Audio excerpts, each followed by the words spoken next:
Hi everyone, and welcome. Welcome. And welcome to Book Club with Bay. I am Bay, and this is Bay. Say hi, Bay. Hi, Bay. And this is other Bay. Say hi. Hello. I don't think I fucked that up. Like, almost. It's been a long time. If you ever have. It's been quite a while. Yeah. So that was weird. Anyway, so The today we're talking outro about is different though. the outro. Yeah, is usually just like bye.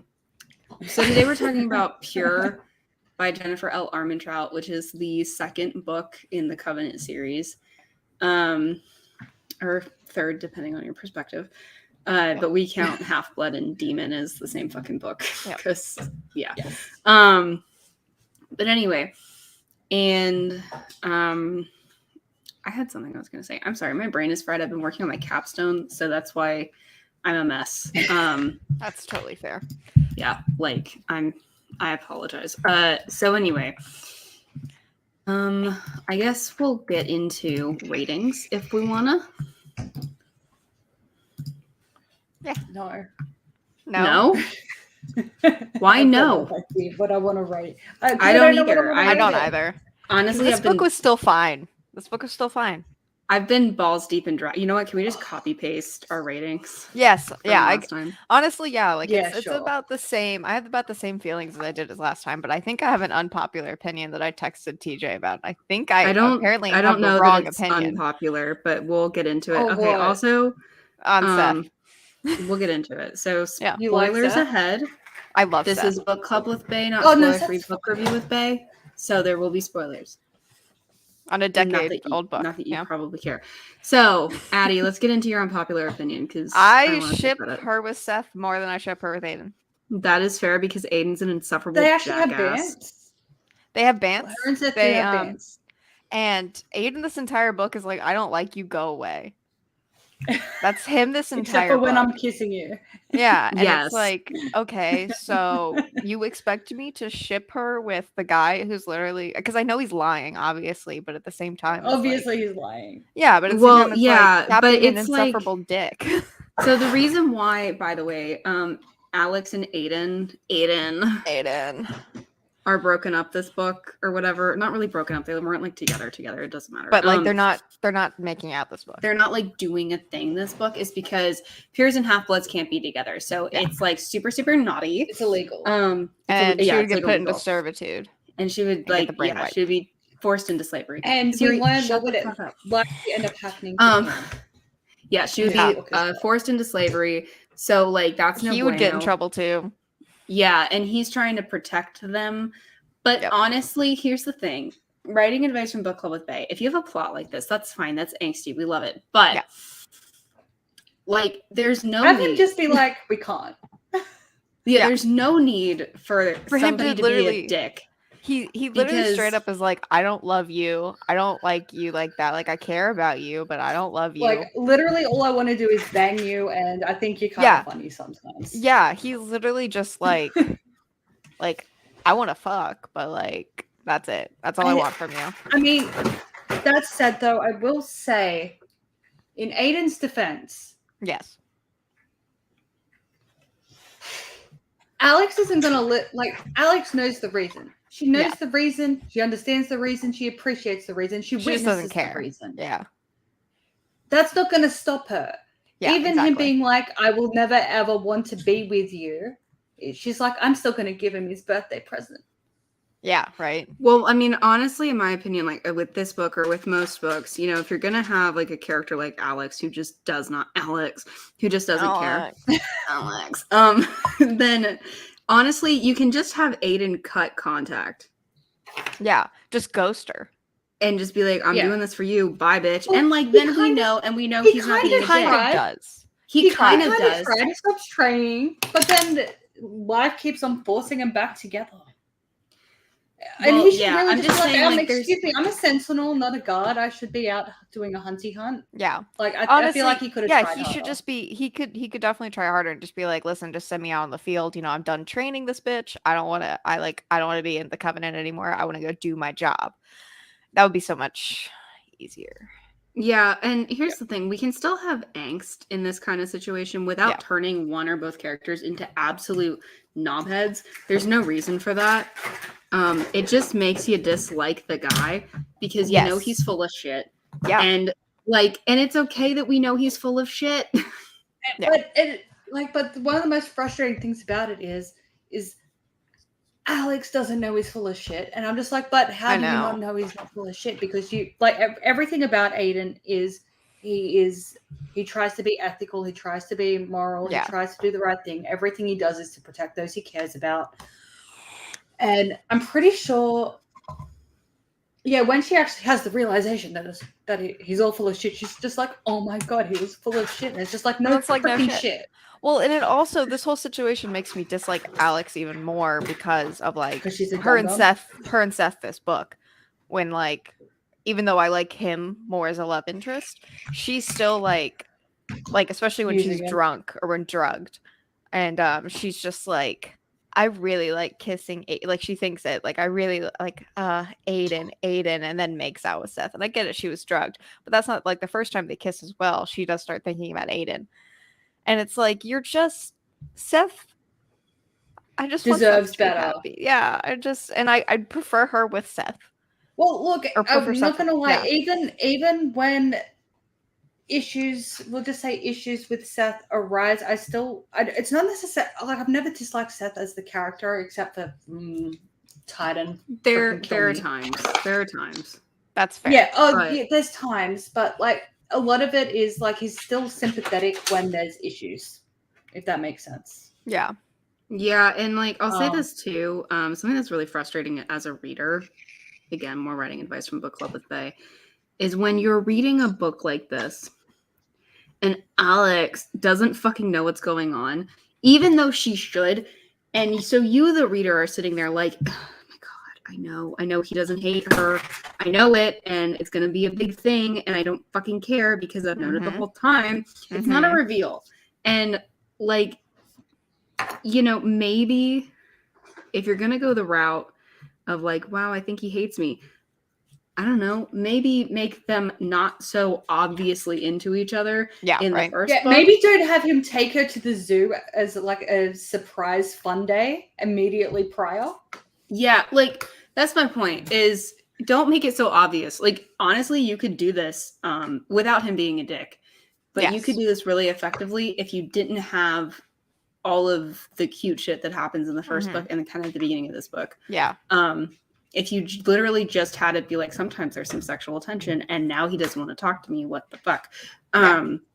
Much more effective. But when we read the cheesy lines when they were about to boink, I know. And he fucking called, we got one agape this book. Well, it wasn't even agape moot. We just got agape this book. Yeah, he was just I think it was just she's like, what does that agape? Yeah, and she's like, what does that mean? He's like, oh, it's just the old language. It doesn't mean anything. And I'm sorry, you are not so fluent in the old language that you accidentally slip out of Greek. Well, and also it's context clues, sweetheart. He said that to you when you were about to boink. And then he just says it to you. Context clues. I mean, if a guy says something weird to me, right? Almost immediately point, right? Agape in the context. Maybe the first time I'd be like, I have no idea what the fuck he just said. Yeah. And then you hear it again and it just slips out, and then you're like, that's the word, agape. And you're like, what does that mean? And it gets all sus on you. You know what I'm doing when I go home? Text. Well, also Googling it, yeah. I'm looking that word up and being like, what the fuck is agape? Yeah, exactly. Because I'm pretty sure it's her finding out the translation of agape that makes her go, oh my god, he loves me. The relationship, honestly, last book, I just want to emphasize this. The relationship last book was and I forgot about this completely because of the rest of the books. The relationship last book was actually pretty cute. It was it was a good setup. Jenny can do some cute setup. There were lots of little moments that were pretty adorable, and then Aiden tried to be adorable, and it was but still. Whenever he says something that's supposed to be cute, I do cringe. It hurts. Yeah. Don't we all? But all in all, there's some cute shit, and this book makes you forget that there was ever cute shit going Yeah, on. because he's such a dick the whole time. And it's like pick a thing, dude. Pick a thing. And it's so unnecessary because again, he can leave. Yes. He can literally leave. He's a sentinel. Why is he still here after they're done training? Well, yeah, like he can literally leave. There's no reason for him to be here. If he really wants to escape Alex, he can escape Alex. Yeah. I don't know. It bothers me. So brief recap. Yes. After we've been talking about this book, what happened last book? Last on the Covenant series. Alex was away from the Covenant for a long time, and then for 3 years, and she comes back. And then basically the plot is, aside from like, I want to fuck Aiden, the plot is that her mom was a demon. Yep. And she had to kill her mom. Rest in peace, Mom. That's honestly, I feel like that's a good enough recap. She had to kill her mom, and also Aiden. Yeah. Her and Aiden almost had sex. She was totally naked in his room, and it was a whole thing. Yeah. Yeah. I will say, like, one thing that Jenny does do is she manages to fit a lot of stuff, like when she wants to. She manages to fit a lot of stuff into a short period of time. Like when, because I knew what was coming at the end of the book. Obviously, I've read it before, and I knew that that happened in this book because the book ends immediately after it happens. And I look, and I went to see how much time was left in the book, and it was like an hour and a half left of actual listening time, and that final battle hadn't started yet. Yeah. And I was like, am I misremembering? I'm like, no, I swear it happens this book, and then it did. I'm like, well, she fit that in quite well. Yeah. Yeah, I like Jenny does some stuff pretty good. For as much as we have to say about Jenny's writing, her actual technical writing skill is good. You know what? A lot of it is fine. The dialogue and her characters. Yes. That's what sucks. Her characters are insufferable. Sometimes the story beats are freaking stupid. Mm-hmm. And the characters are annoying. And then you get things like, my rosy left butt cheek, which is so uncomfy. There were some lines like that in this book. Yeah, there were. One thing she also does a lot is that she over-explains things a lot. Like she has the characters over-explain things. Yeah. And I know she does it more than this, but I've got a perfect example. When her and Aiden are talking about her mom, and her dad. Like, I think it was when they were at the zoo and they were looking at the big cats. I brought it up, and they're looking at the cats, and she's like, "Oh, did your mom?" Oh, she's like, "Do you think they could tell what we are or whatever?" Mm-hmm. But yeah, she's like, it was the only time Mum would talk about my father. She never really said much about him, except that he had the warmest brown eyes. I wonder if he had something to do with animals, Anyway, the last time we were here, she told me that he was dead and told me his name. She named me after him. Did you know that? I guess that's why Lucian hated it when my mum called me Alex. After a while, she started calling me Lexi instead. My father's name was Alexander. I was like, I know. We didn't because you literally just said 2 sentences ago you were named after him. Yeah. And Lucian didn't like it when you were called Alex because you were named after your father. You don't have to tell us what your father's name was at that point because we know. Well, part of that too is actually the order in which that information is given. Mm-hmm. So had she said his name was she told me, and like she told me he died and she told me his name. His name was Alexander and she named me after him, which is why Lucian didn't like it. Yeah. Like all you had to do was switch that sentence around. But a lot of stuff, I can't think of any other specific examples because I notice them when I'm thinking of them. But that one just like really caught in my mind because I'm just like, no fucking shit, Sherlock, and I had a massive rant in my head about it. So it stuck. But a lot of them, they just happen and I just get mildly annoyed for a second. But she does that a lot where like they'll state the obvious and then they'll explain the obvious. I'm like, you don't need to do both. Or like you said, or if you reordered it, it wouldn't affect the Well, yeah, because and I think what it is that she's trying to make something along the lines of like, oh, his name was Alexander be the reveal. But Just reveal. Just reveal. Well, it's not a reveal, though, because you've already said I was named after him. No, I mean, and like, her name is Alexandria. I know. What I'm saying is, like, she wants that to be like, oh, and it's like, literally, just say it first. It's still, it has the exact same impact, except it makes more sense, you know? Yeah. Or if you wanted it to be a big reveal, she could say, "My Lucian hated."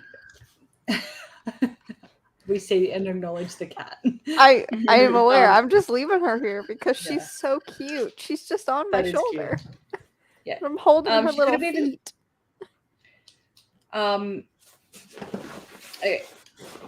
It could have even been like Lucian hated it when people would call me Alex because of my dad. Well, what does your dad have to do with that? Yeah. Oh, well, his name was Alexander. Yeah. You don't even have to explain the naming after him. Like, it would have just been. Your like audience implied. Would have easily been able to be like, there are lots of different ways to say it, but again, for the most part, her technical writing is good. Like the prose and stuff is usually fine. Her fight scenes aren't bad. No. Oh, is it me that's freezing or is it a bay that's freezing? It was a bay. Okay. You're good now. Am I unfrozen? Yes. Yes. You're good. You were just frozen mid-sip. Oh, good. Love that. it wasn't a bad shot. It's fine.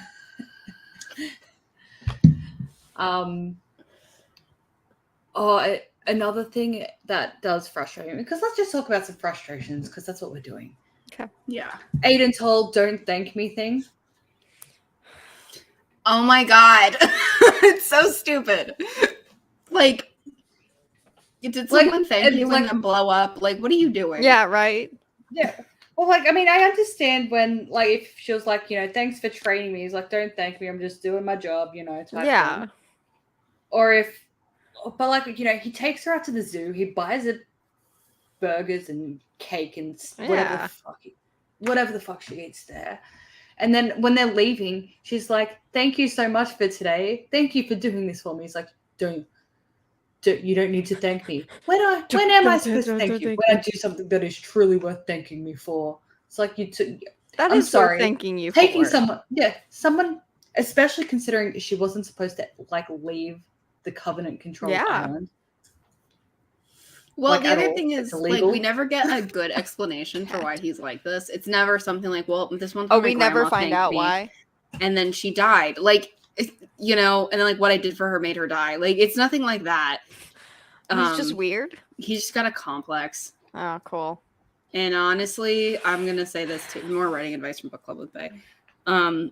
If your characters have a complex, at least like even if it's a stupid explanation, I don't care. Just give them something. One. Yeah. I mean, I'll still complain about the stupid explanation, but they're honestly characters with complexes are fucking annoying. Yeah, like even if it was like, you know, like the night his parents died, like they wanted him to watch Deacon immediately prior or something. Yeah, like the last thing they ever said to him was, "Thank you." Like, and maybe. Yeah, like, and he was like, "I don't want to watch my stupid little brother," you know, and they're like, "Well, thank you for your honesty," and then they die. Yeah, it's a dumb explanation, but you know, it's at least a something. Reason why he's a weirdo. No, he just doesn't have a reason. He's just like this. Cool. Yeah, no, I don't recall there ever being a reason that he's against being thanked. Yeah, it's so stupid. But, I mean, like other annoyances I have are like as far as Alex's intelligence and like personality.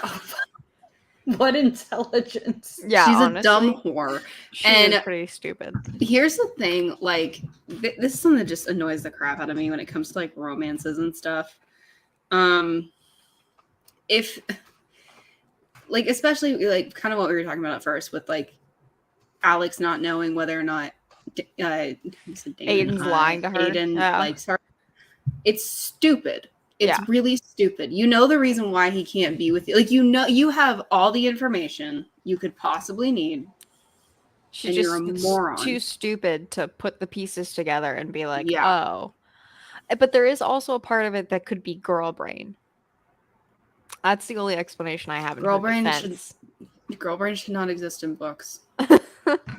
I'm sorry. I get it. Because, sometimes girl brain, even when, like, you're engaged or, like, married, girl brain will be like, do you think he hates me? I should ask him. And then you go, hey, do you hate me? And he's like, what? And, he's like, you're stupid. I know girl brain's a thing, okay? I get it. But leave it out of my literature, all right? It doesn't belong in fine art. Unless it's like a brief, honestly, unless it was like a brief joke or something where you did it kind of for fun, like they're sitting on the couch and she's just like, do you hate me? And he's like, what the fuck? Because that's actually pretty representative. That's like you like basically what you said, like resolved quickly. Yeah. Like within the same chapter. I had a wait, sorry. Gosh. Sorry, texting during book club. Yes. I will also say this too, like, something that I would like to see an end. Sorry, I would like to put an end to is just conflict between love interests through misunderstandings. Oh my god, it's the worst trope. It is the worst trope. Sorry, Bae, what were you saying? I honestly thought I would get that out before you were done being rude. I'm sorry. It has to do with my children. I apologize. Oh well, I suppose. Wait, did I send that to the right person? So yesterday, 16 hour on the lounge, and I can't remember why I said it, but I was just like, why do you hate me? And to my ears, a normal thing. All I heard was, I don't love you. And I'm like, what? Especially considering we got married last week. And you have children. Yes. Like that would be a really bad time to say that. And I said, you don't love me. And like I mean, I thought, like, I knew that, like, because it was like, jokey stuff, like the why do you hate me thing. And I'm just like, well, like, only I'm allowed to make that joke. You can't make that joke. Like, I know, right? I'm like, actually starting to get hurt. And he goes, and I said, you don't love me. He goes, he's like, no, I said I don't. I love you. But I didn't hear the second I. And I got really upset for a second. I would have done the same thing. But that's rude. I would have too. Like, and that's the thing. That's girl brain. But yes, that is girl brain. But here's the thing. Quickly resolved, though. Exactly. Typically, also though, females. I don't know if like Jenny knows this. Females have friends. Yes. And you go to your friend and you're like, even if Alex was upset, like irrationally upset, but she went to a friend, not Caleb, fuck Caleb, but she went to rest in peace, Caleb. Not anymore, but it doesn't matter. But if she just had like a female friend and she just went to her and she was like, I don't understand it, which is fine. And then she was like, well, have you considered? And then she's like, oh. And it's resolved very well.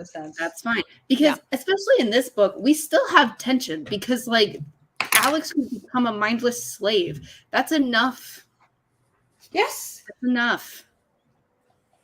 Yeah. That can carry the separation. Also, this is real quick, booktube bullshit. I fucking hate it. This is booktube bullshit. We have to break up for no reason. Except like there's a reason here. However, the way it's handled is just booktube bullshit. And I can't stand it. Have enough of an obstacle. He should have just fucked off. Just literally, he should have just left. Well, especially considering, and Addie, do you mind a spoiler that probably actually you're not going to be surprised at all about? Cool. Yeah. Okay, you know how he does the whole "I don't love you" speech, right? Yeah. But then he gets into a fist fight with Seth, and then he snuggles her all night, and then commits multiple crimes to protect her. Next book, she's still like, he doesn't care about me. He doesn't love me.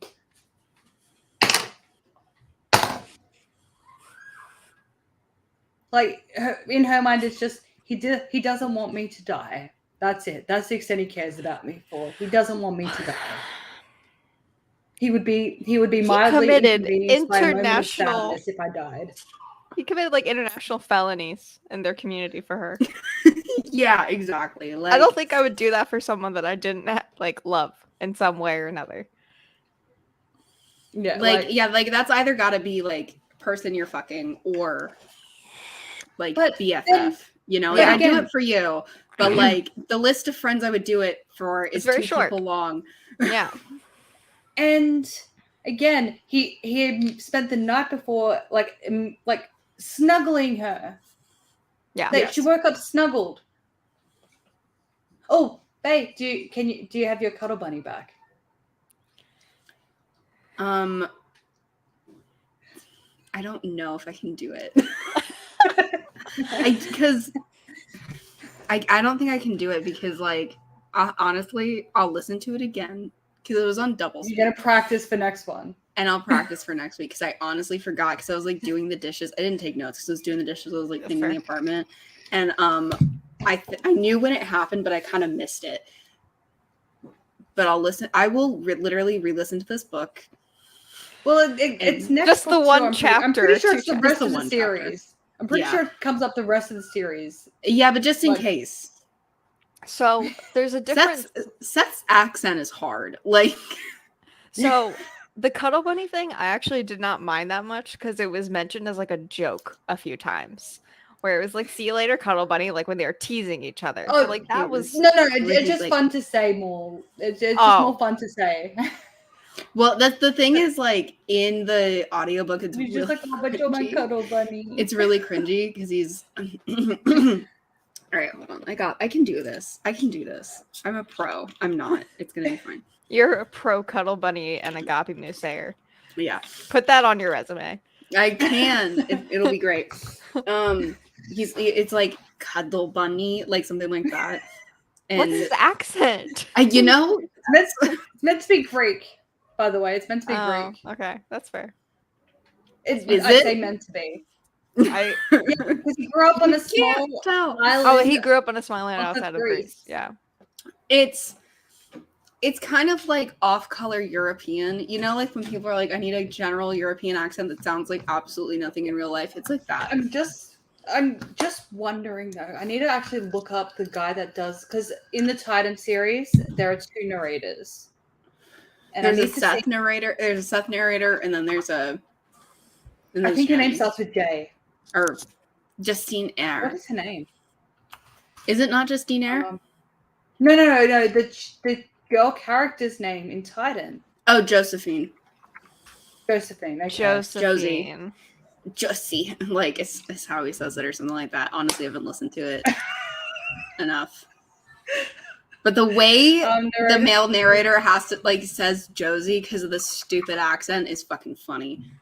I'm wondering if that's his actual accent. That's what I was wondering. Like, I'm gonna look him up and find out who this guy is because I need to know Carbonator. Now. Okay, so it is Paul Bomer. Yes, and it is Justine Eyre in Titan. Yeah, that's what I thought. I was like, I recall it being a Justine Eyre thing because we were on that Justine Eyre kick for a long time. Guy up. He looks like a serial killer. Oh, good. Does he really? What's his name? Or you know what? Just share your screen. Yeah. Share it. Let us see. Settings. Share with the class. Window. Carbon, what doing? What doing? What are you doing? No, don't eat the cotton ball. Oh my god.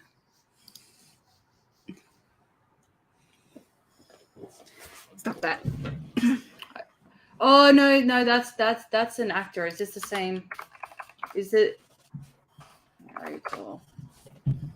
Yeah, no, that's him. He just drops the J for narrating. Okay, good to know. Oh, that's him. Okay. Older than I expected.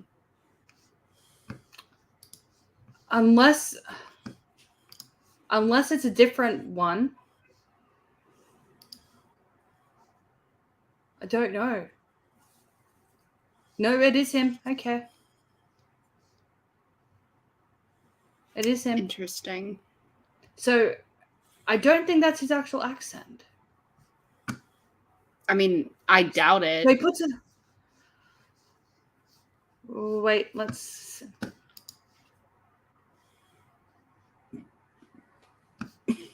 No, that's not his accent. Not his accent. He puts that on to narrate the book. And I don't get why.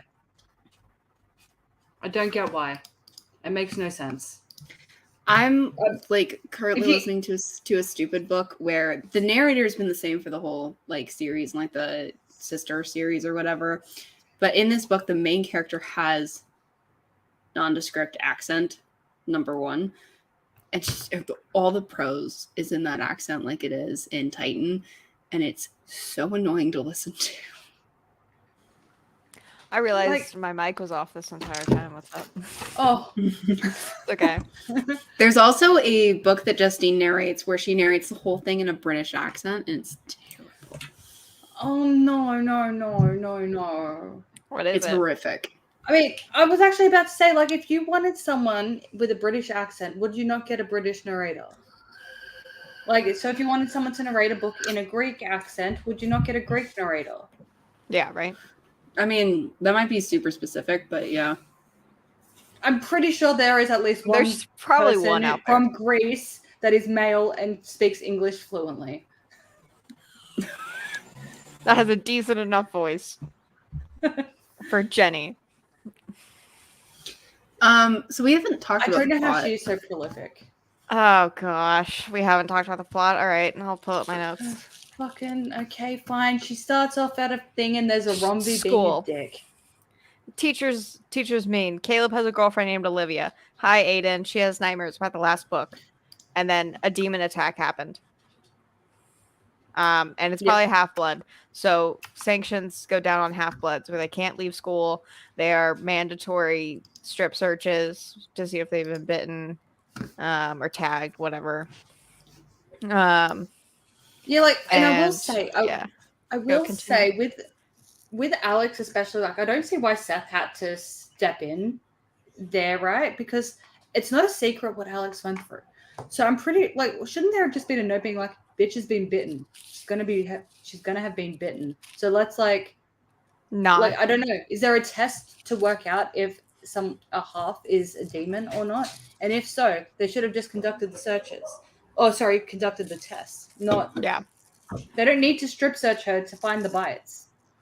That's the other thing. Yeah, exactly. Like, you know, because everybody knows she's been bitten. It's like, it's dumb. Yeah. But she has a really big problem with this. And I'm like, y'all are in high school.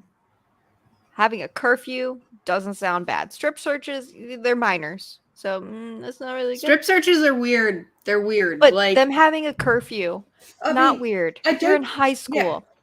Yeah. Well, and not just high school. Boarding school, high school. Yeah. I'm like, no shit, you have a curfew. And I feel like, I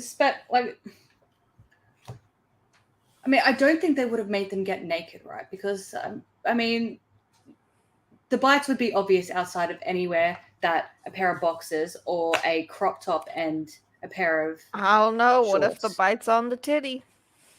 Well, they need a lot more than just that one titty bite. Addies, please, can we not? I know. Well, they also need a lot more. Like, they need a lot of bites. That's true. So, like, they don't have to get, like, full-blown naked. They just need to... Well, and as evidenced by Alex, who they were trying to turn her into a half-blood demon, you kind of have an idea of where they might bite in order to do something like that. Mm-hmm. Oh, this is dumb. That's you have a perfect case study. They weren't trying to be discreet with her bites.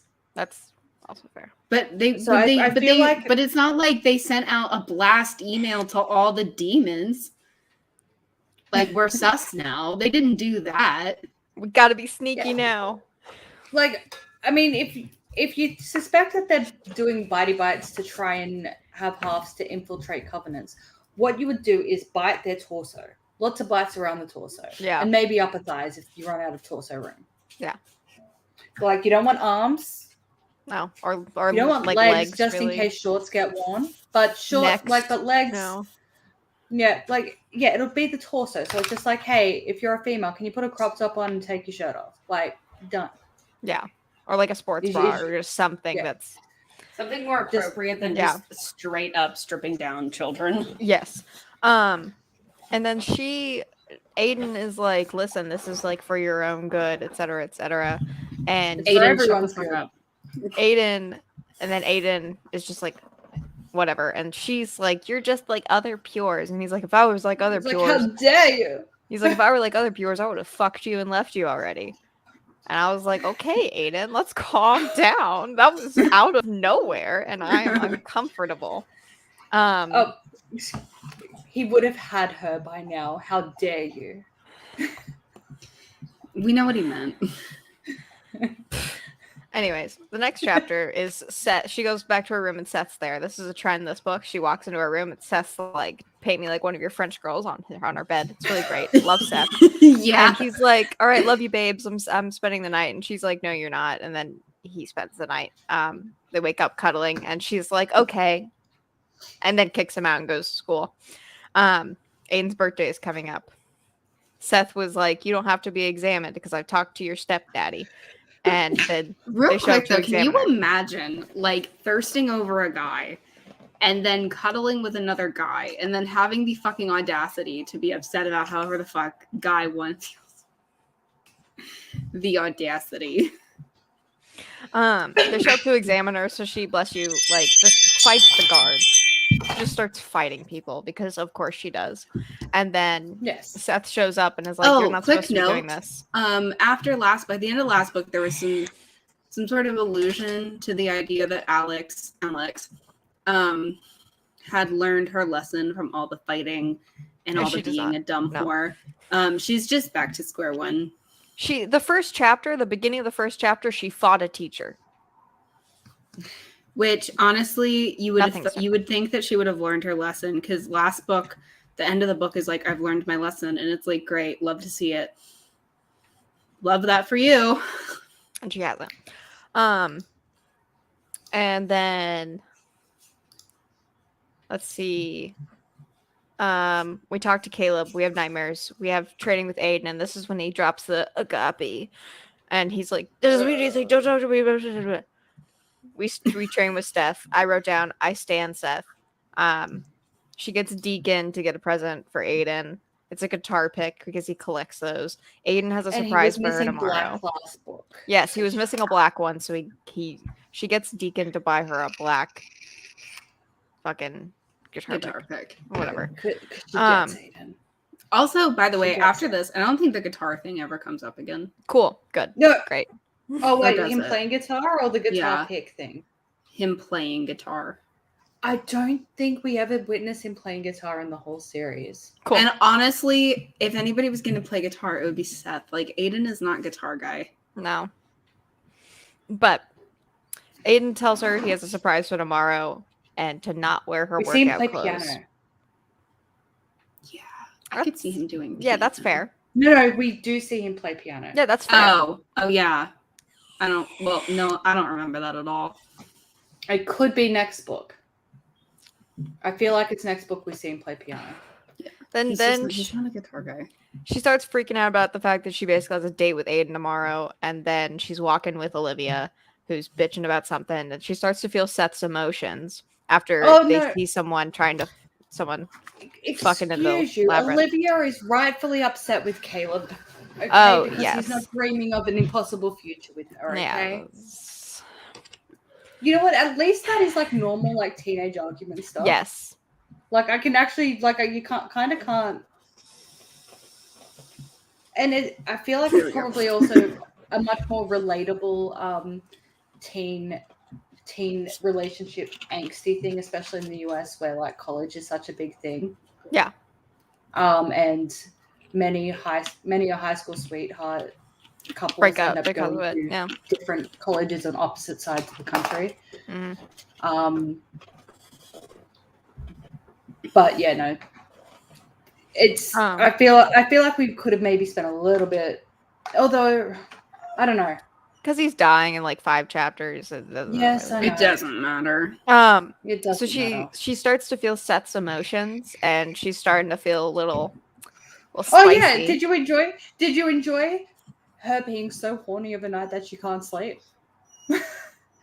I didn't enjoy it, but I read it. So then she sees Seth it was so stupid boinking some lady, and then later he comes in and he's like, "Hello, did you see me having sex?" And she's like, "Go the fuck away." And he's like, "Haha." I love him. I love him so much. Seth is so chaotic, and honestly, it's great. Like. Mm-hmm. They have like a moment, and then she knees him because, of course, she's gonna fight him. Both of them only have good sleep when they're together. He's like, "You don't know anything about me," so he starts telling her about himself. And he tells her that a lot of times she acts like a pure, and now she's in a pissy mood. And then it's time to hang out with Aiden, and he takes her to the zoo, and she's like, I am in love with him. There we go. And then we find out that Aiden is scared of muggles. He calls her he calls her stunningly beautiful. And he's like, yeah, he's like, your future man's is gonna be really lucky. And then they make out, and then she's like, I love you, and he's like, nope, bye, get out of my car. To me, bye. I love you is her saying I love you is the trigger for Aiden being like no and being a dick. Like sudden dickery ensues. And then he's like, get out of my car, basically. And she goes, and he's like, but I have to go home. And he's like, fine, I'll drive you home and then get it out of my car. Yeah, and then get out of my car. And then we run into the creepy fortune teller. She says some shit. I didn't write it down because I didn't care. I will say this is another thing that that annoyed me. Because like the Oracle does some like, you will kill the ones you love thing again, and don't take gifts from those who mean you harm, etc. etc. Alex is like, what the fuck are you saying? Speak English. And she's just like, I am speaking English. And then also know the difference between need and love, fate and future, etc., etc., all that crap. And then she poofs. And then Alex is like, she poofed. And if it had just been one person, just be like I didn't mind like when she was like said to Caleb, and then she poofed, and Caleb's like, she poofed, and she's like, why are you questioning that? And Olivia just does like a little half chuckle poof, Didn't mind that conversation, except for the fact that it was like the 30th time she'd had to defend the use of the word poof. Because the next thing that happens is a meeting with like Marcus, Lucian, Seth, and Aiden, because I guess Aiden's just always here for meetings with the higher ups for some reason. And because by the way, he's just a sentinel. Yeah, but he's in all of these important meetings for some reason. Whatever. I guess because he's Alex's babysitter. I suppose, yeah. But he's not anymore. Oh no, he is still. Yes. Okay. He's about to not be. Then Seth is being extra spicy today, extra chaotic. He's like egging her on a lot, and she's like, I'm gonna stab him. So she reaches for a dagger, and they all have to like just more examples of the fact that Alex wants to fight anything that moves. Also, like, I will say this, her fighting McFightness has been like it was at like a 7 last book. Yeah, it's at like an 11. Well, I will tell you, and I will tell you why she's like this, because Rose is like this, but Rose actually has a reason for this, because she is slowly going insane from being bonded to Lissa. Yeah, she's actually slowly going insane. But there's actually no reason in this one. No. So Alex we've just amped it up to like 11 for no reason, and it's so weird because it's like if anybody disagrees with her, she's just like, oh, this is not I'm gonna stab you. She's just like, I think it's meant to be like Apollyon's prone to being unstable and stuff. I think that's the justification. And now that Seth's around, maybe she's like, and they're feeding off of each other. Yeah, but that's never said, and also like it isn't. And we don't really get evidence that that's what's going on, or that Jenny knows that she's done this, which is the thing. Like, if that was the reason why, she's that's quirky, fine. Wants to fight people. Yeah, she's quirky. She wants to fight people. It's not quirky. It's ridiculous. Like, because at this point too, she's not just fighting. She grabs a dagger and tries to stab Seth. Like, that's not just I want to fight. Like, that's a targeted murder. Yeah, and I will say, like, there is so in what's the Werecat series, Shifter series, whenever Mark and Faith decide to start beating the shit out of each other and destroying the house and everything, like, all the adults are just like, oh, so cute, and it's not really acknowledged even in Faith's internal monologue that that's kind of really fucked up. At least in this one, when she's trying to stab Seth, and Seth's like, no, bitch, and whatever. And Lucian's like, oh, how cute. Alex is like, is it, like, at least internally, she's like, isn't it fucking weird that he thinks domestic violence is cute? Like, that's pretty weird, right? So I will give Jenny that. Alex at least acknowledges that it's weird that the adults are like, oh, so cute, Yeah, right. But so he's being spicy, she's being spicier, and then they get dismissed because they're being too spicy. And then he's like, "You're fucking Aiden," and she's like, "You what?" And he's like, "I don't believe you. I'm gonna talk to Aiden." And she's like, "No." Because what happened He was felt while her she was at this emotions.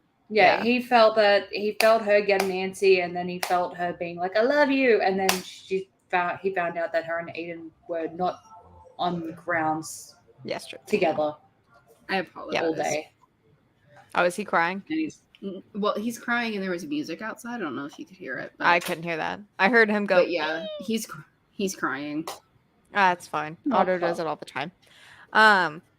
And so he knows that she loves him, and he's flipping shit because he can feel her feelings and he likes her. So he's like, "Fine, I won't fight Aiden. I won't talk to Aiden. Whatever." No, Barbie, come here. Come say hi. Come here. I see a tail. Yeah, right. Come here. Oh, it's a blur. There he is. Just a hand. I think he needs to go out, so I'm gonna take him out. Yes, go forth. I will just keep barreling. I prefer it when you do this before book club. He's just like, "I don't care, mother." All right, I'm gonna take him He out. heard the outward. And then we talked to Caleb. And then she gets the birthday present. She's trying to muster the courage because things have been weird since she dropped the L bomb. And so she does. And he's like, "This is the best thing I've ever gotten." And then he becomes a cold bitch again. Yeah. And then he becomes really mean again. And then Marcus. Yeah. No, like just that whole thing. It's just weird. Like, because like the way that like she was like, "I got him a perfect present ever." Just, I mean, like, yes, it shows that she remembered, but obviously, like, I don't know why Aiden's surprised that like the teenage girl that's obsessed with him remembered the conversation they had about the guitar picks like 2 weeks ago. I know, right? It's so fine. Stupid. This whole thing is stupid. And then Marcus shows up and is like, "Well, Aiden recommends you don't need to train together anymore, so you're not going to train together That's anymore." why Aiden was in there. Aiden was in there to talk to Marcus, Marcus, that's right. He was talking to Marcus first. That's right. Okay. Yeah. Because they even had the argument. Makes Seth was like, "Why the fuck is he even here?" And Marcus was like, "Well, he was already in here talking to me when this shit happened." Yeah. And she's only going to continue her training with Seth. And then he's like, "I think it's for the best that we don't see each other anymore." Except for all the times we're going to see each other. Yeah, except for the 50 more times we're going to interact this book. He's like, "I don't love you. I just want to fuck you. So go away." And so she gets back home. Seth is obviously, lounging on her bed. And they watch Twilight and cuddle. Mm-hmm. And you know what? I'm definitely Team Seth in that one, especially when he confesses that he is Team James or Team Tyler's band, but apparently both fail. I loved that little interaction. That was funny. I just like Seth. I'm not just, And then later, after she's like catatonic and doesn't shower for like 4 days. Yeah, she, like ironic, right? Considering they were just watching Twilight, and what does Bella do? Book 2. She's catatonic for like 8 months. Movie night with Caleb and his girlfriend Olivia, and they sneak out to go get soda, and demons show up. Caleb dies. So just Alex and Caleb sneak out. They bump into Leah, which is like it's important to remember that Leah was there because that comes back up in the future. Demons show up, and I think Leah's about to get a dagger to the chest or something, and Caleb's like does the dramatic no push, like slow motion, everything, and then he gets the dagger instead and dies. She freaks out, rightfully so. This is her best friend. Aiden and Seth rock up, and they're like, "We're here to the rescue," and she's like, "You're too late," and they're like, "Well, we still need to kill some demons. We'll be back with you in a second." And they she has a freak out. Totally fair.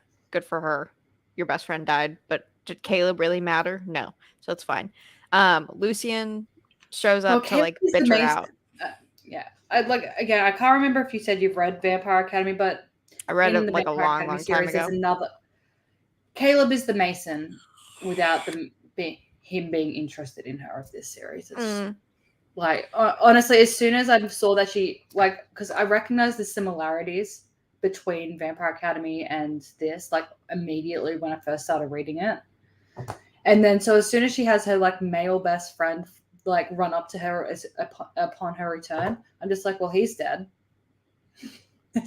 Like, his first scene, I'm like, he's dying. And there it is. He is dead. So my biggest surprise was he didn't die when they got kidnapped. That was my biggest surprise. I thought that's when he was going to die, not in a random school attack, but that's totally fair. Yeah. So he's dead. Lucian shows up to lecture her for like going to go get soda at the cafeteria, whatever. And Seth chases him off. She's catatonic again. Yeah, fair. It's a few days. Seth stays with her the whole time. And Seth is like, get up. You're going to this funeral. Stop being a little bitch. And it works. Yeah, because one of the things about their bond as well is like Seth was also like massively grieving as well because he was feeling her grief. Mm-hmm. And we'll bring it up now just while we're on this because I think we'll forget to mention it later. Like during this time as well, like Aiden tries to visit her. I think yes, I can't remember who else. A few other people try to see her. Leah's sister tries to come visit her. Oh, or was it Leah? No, it was Leah's sister. Okay, yeah, like a few, like there's multiple people that try to her, and Seth's not letting anyone in. She's so distraught she doesn't even know that Seth is like denying people access. Yes. Caleb is dead now, and we're at and the funeral. Seth wasn't doing it from a place of like, now is my chance to control her. Like he was doing it. Yeah, she doesn't need you guys. Yeah, like me and her just need to cuddle our grief away. We. Thanatos gets mentioned, and he keeps getting brought up. I had a what happened? Same, just a visceral reaction to it because of House of Night. I had a visceral reaction to the mention of Thanatos. I was like, oh god. Yeah. Did you notice? Do you remember the mention of Thanatos in the last book? No, there was one throwaway sentence. I think there was a Solaris mentioned, which really that hurts. That hurts. That hurt my soul. I'm gonna send you a message, Bay, about the mentioning of like when the throwaway line occurred. Then after the funeral, eventually Aiden and her finally talk about everything, and he admits that he led her on, and then basically says, "Fuck you, I want nothing to do with you," as per usual. And then we go to the New York Covenant. For some reason, I did not write down why, but I think it's about the Gatlinburg. Gatlinburg, Gatlinburg incident. Her and that's Caleb like the headquarters. To go. Yeah. Mm-hmm. So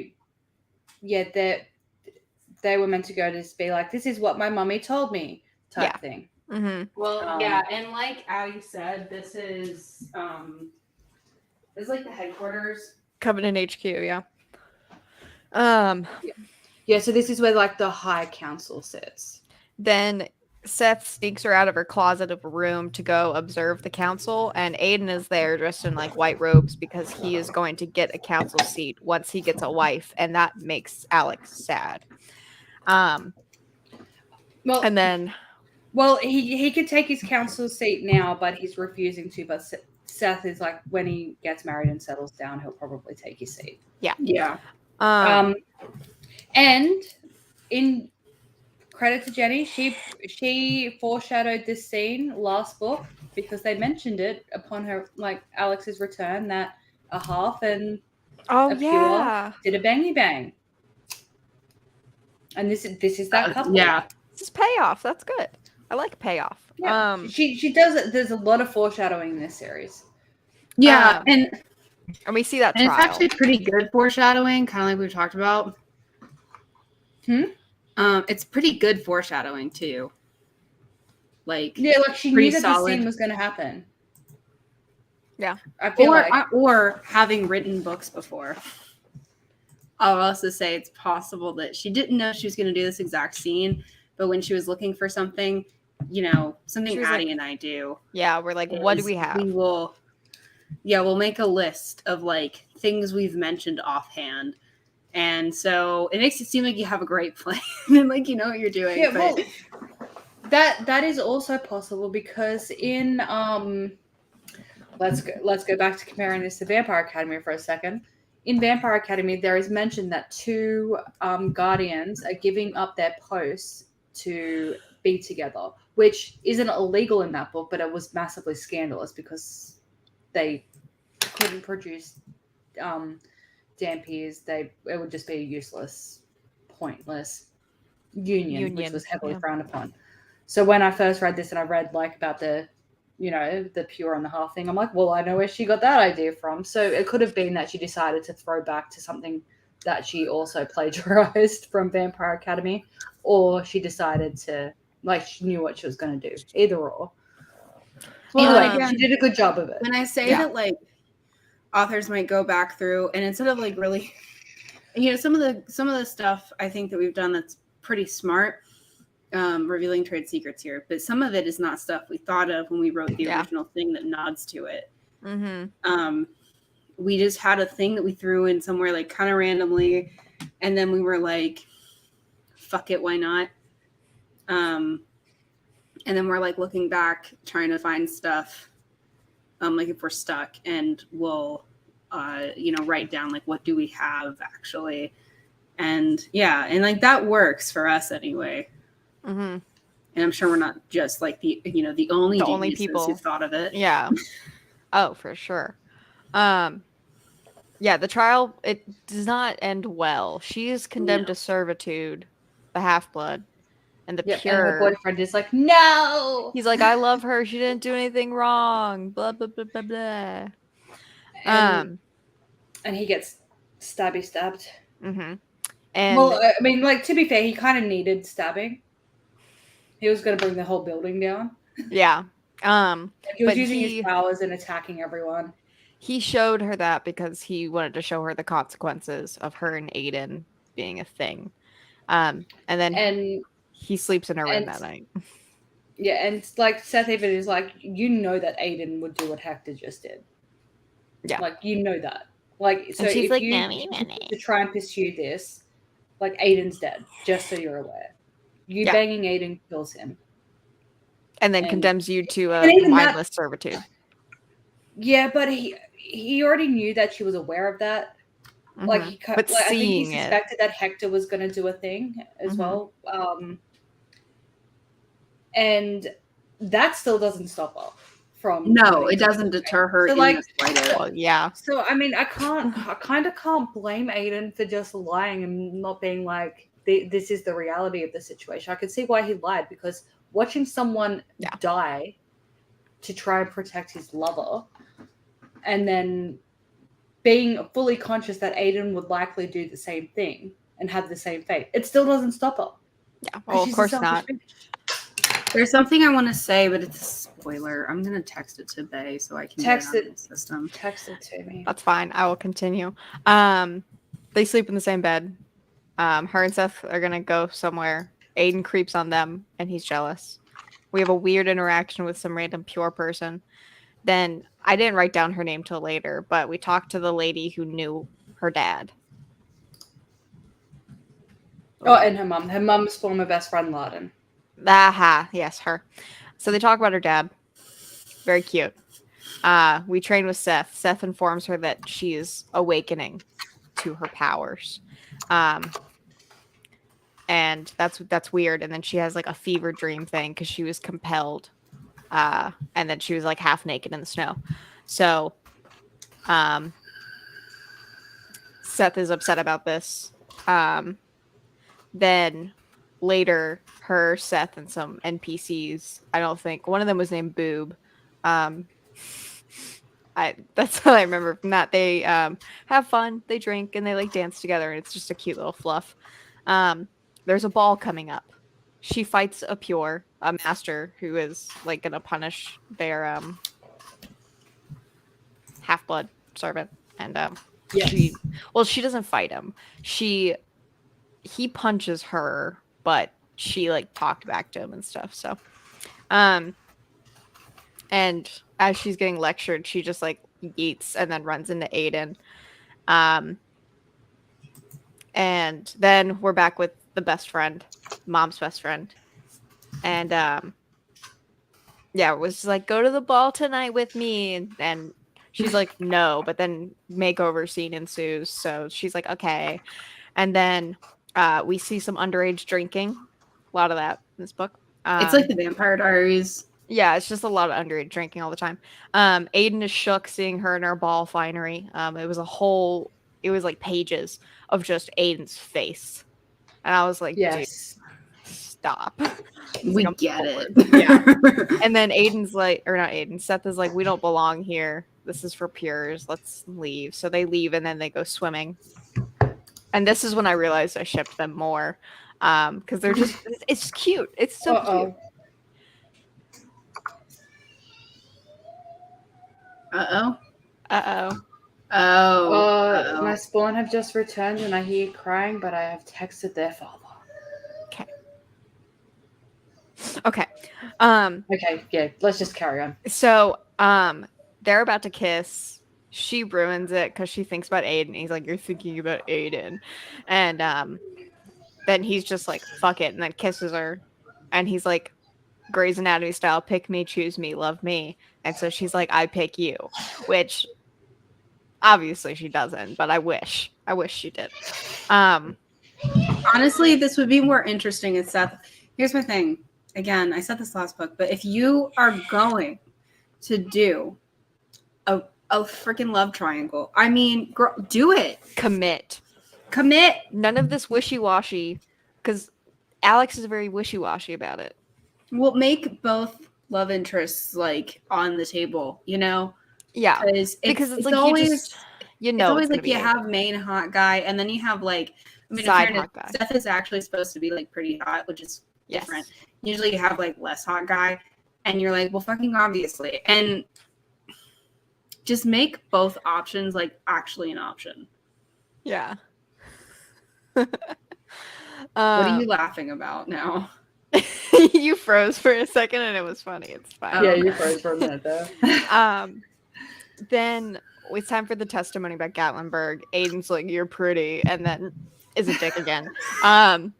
They're like, why did your mom take you away? We get a recap of the last book, and then like they basically literally nothing changes. They're just like, okay, like, you can go to school. You wanted to be. They were trying to imply that like they planned for like mom to be demoned and like her to come back and like I guess do some recon and then go back and demoned. Yeah, like it was just weird, and they were acting like something bad was gonna happen to Alex, and then they're like, nope, okay, you can go back to school, but one more fuck up, Alex, and I feel like she's gonna fuck up again, and she's not gonna become a servant. So yeah. But that like ultimately like the head minister is trying to get her to servant. Yes. Also the head minister. How is that even a threat though? Because she's yeah, I know. Or I guess they don't know that. No, they know. They do. Yeah. Well, because like, why would you commit a Napoleon to servitude? I'm gonna text you. Okay, so I'll find out why. Cool. She drinks wine from mom's best friend.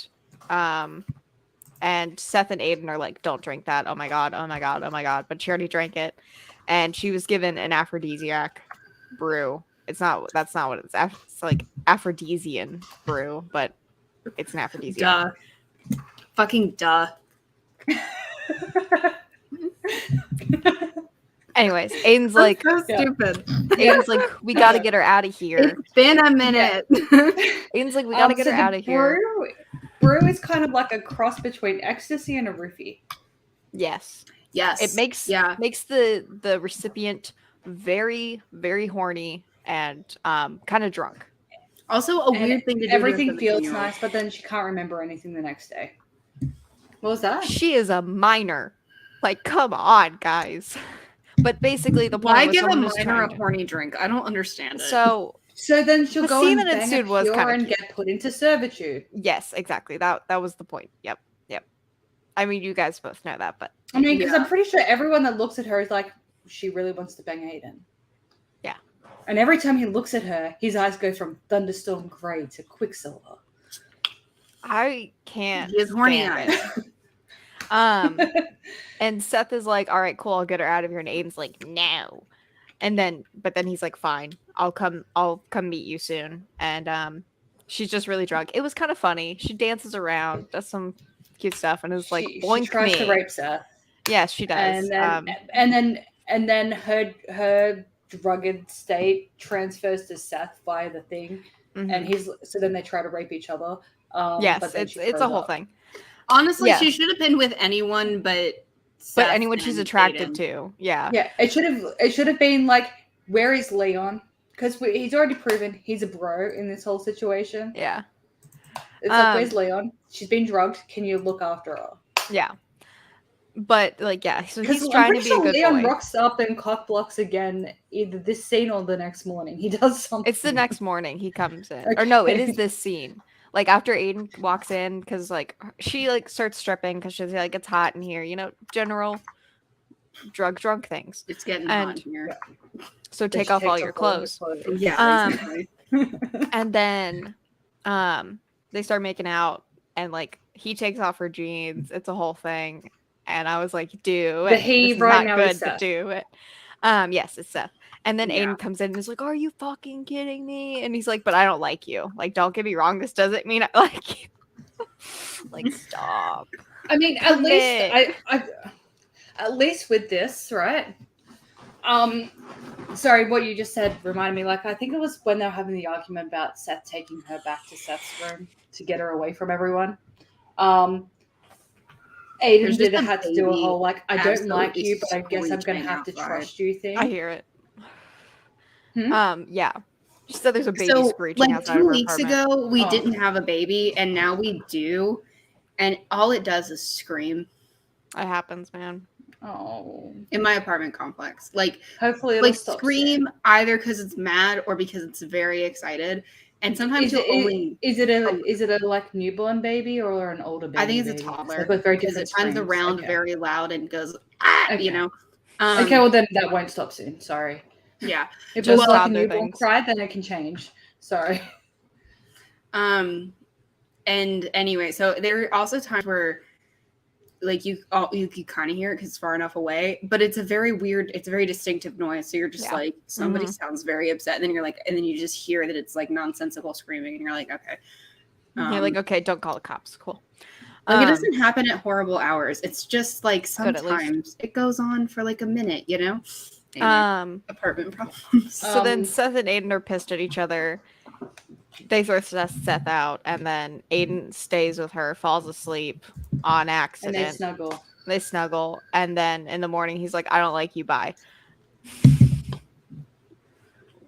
Because of course. Yeah. Her and Seth talk it out. They're basically together? ?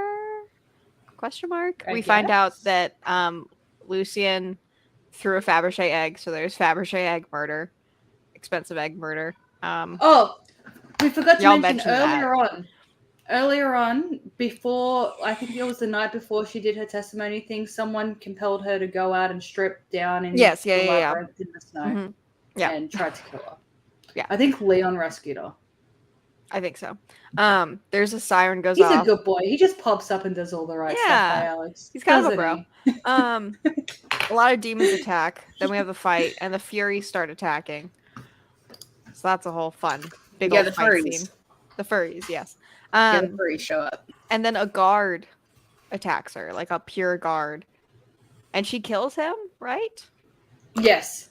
So then who's Aiden compelling? Dawn and another male pure. Okay. Because they witnessed her doing the kill. Yeah. So because how she manages to kill the Furies is a normal, like a pure wouldn't be able to do that. Oh, she also gets her first Apollyon rune in this whole, in this whole making out with Seth thing, which shouldn't have happened yet. But she's also second, so who knows? That's why he's thinking that she's awakening. It's because she's getting her runes.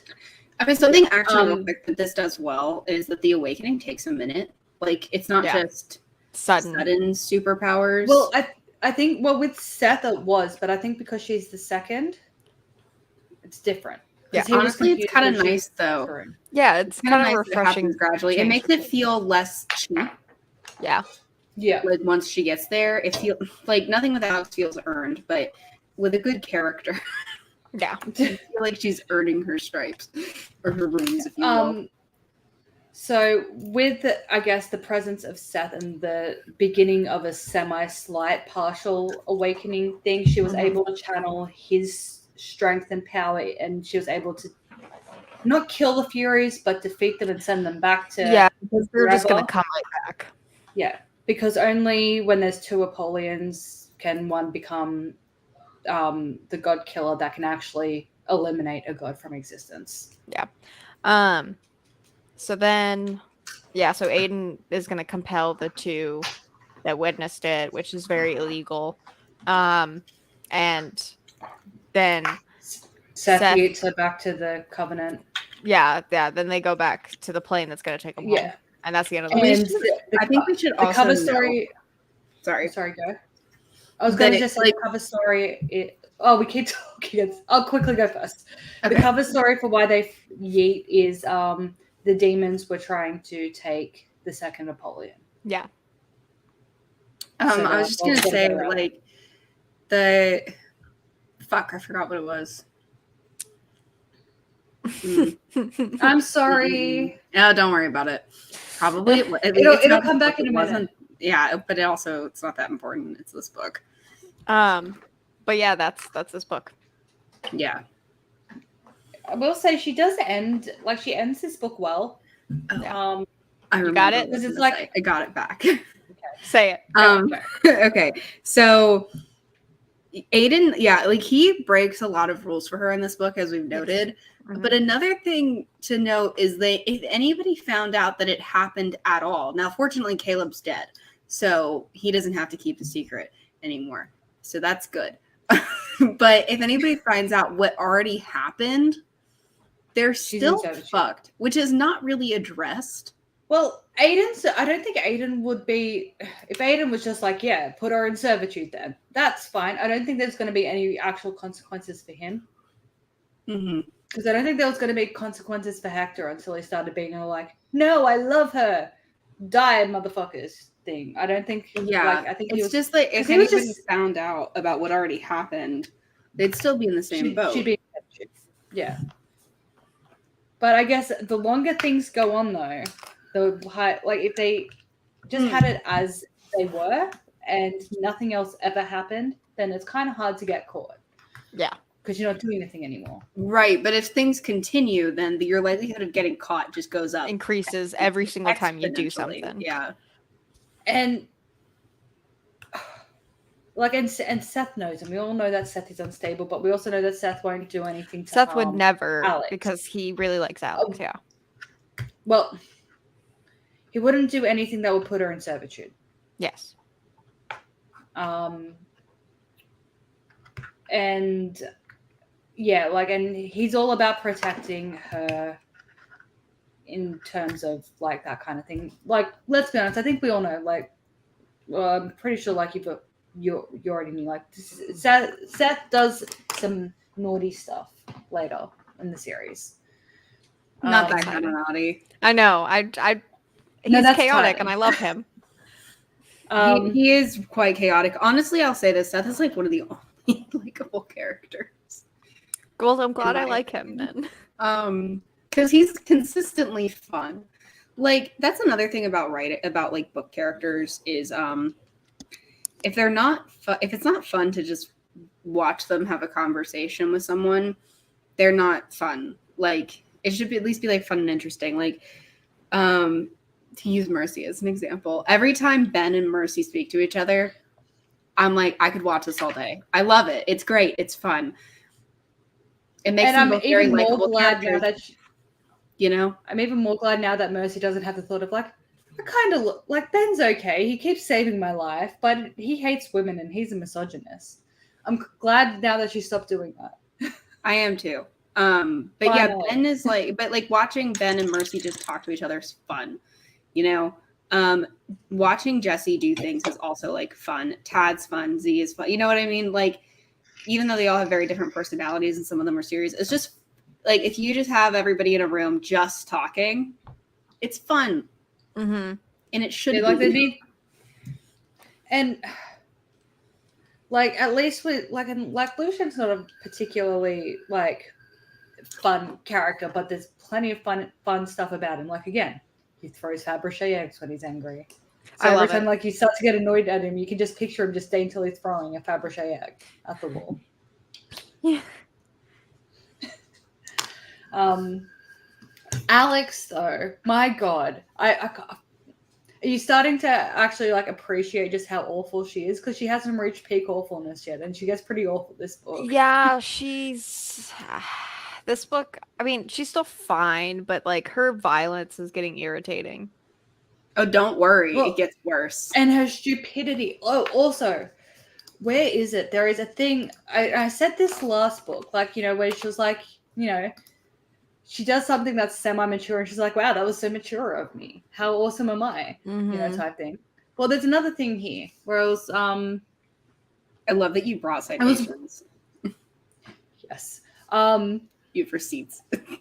when they found out that the Pure was attacked by a demon in her dorm and everything, she's going on, it was probably more than that. She's a Pure. One of us would be trained to pay attention to details. She's just a normal girl. She probably thought it was a nightmare and didn't realize what had happened until she woke up in the morning. And Aiden's like, oh, he's looking at her strangely, and she's like, what? Why are you looking at me like that? He's like, oh, it's just that you're thinking along the right lines. And her immediate response is, I'm that awesome, I know. Yeah, she's fucking annoying. And I'm just like, that is not, no, you're not that. The fact that you have to say that means you're a fucking idiot. Yeah, which means, you saying you're awesome doesn't make you awesome. Which is also why, there is a lot of awesome used in, and it just increases as soon as they get their freaking stupid name. The Army of Awesome. But like that is don't like want that. Don't. You have no choice. You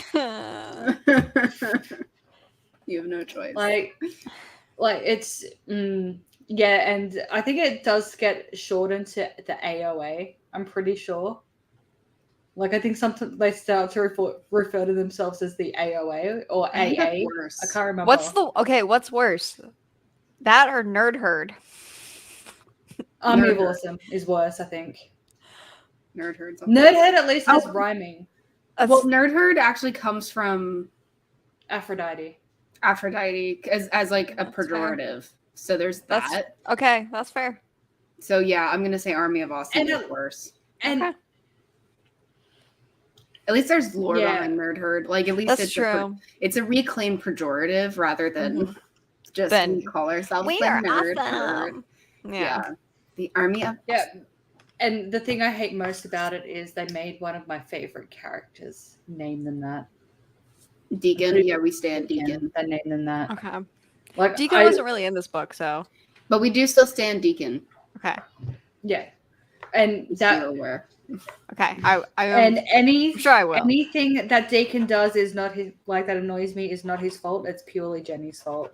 That's fair. Yeah, Deacons are the most not annoying, which is a feat. Yeah, the biggest annoyance is when I don't know if we want to spoil this bit. We're almost halfway through the series, though. Oh my god, yeah. Oh my.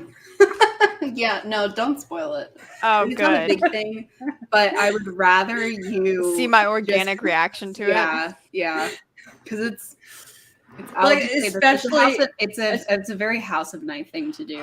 Yeah. Oh, but at least it's just like consistent, but it gets a bit too consistent.